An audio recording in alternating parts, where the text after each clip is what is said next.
হাই ৰাইজ, বহুত দিনৰ পৰা এটা মিনি ভ্লগ দিম বুলি ৰখিয়ে থাকিলোঁ।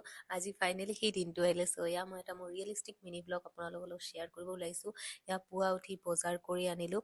তাৰপিছত আজি গ্ৰীণ টি বনাই কিনে অকণমান টাইম এই পুৱাৰ টাইমখিনি মই নিজৰ লগত স্পেণ্ড কৰোঁ, লগতে ঘৰৰ লগত কথা পাতোঁ, অলপ ভিডিঅ' কল কৰোঁ।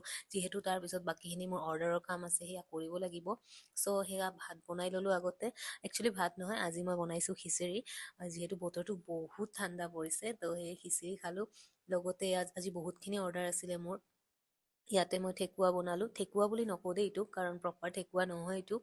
আৰু এইটো আমাৰ বেষ্ট চেলাৰ হয় চাহৰ দোকানত। লগতে চকলেট বনাব লগা হ'ল, কাৰণ চকলেটৰ অৰ্ডাৰ আছিলে। চ' এয়া মোৰ কেক আৰু বাকীখিনি অৰ্ডাৰ, চকলেট, তাৰপিছত এইটোক ঠেকুৱা বুলি নকওঁ, আপোনালোকে নাম দিবচোন এইটো কি নাম দিওঁ মই। লগতে এয়া কেক আৰু বাকীখিনি লৈ যাই আছোঁ এতিয়া দোকানত। এয়া প্লেচ কৰিলোঁ মোৰ চাহৰ দোকানত বস্তুখিনি, লগতে চকলেটখিনি ৰেষ্টুৰেণ্টত থলোঁ। চ' কেনেকুৱা লাগিছে মিনি ভ্লগটো কমেণ্টত জনাব। এনেকৈ লগ পাই থাকিম নেক্সট ভিডিঅ'ত। বাই।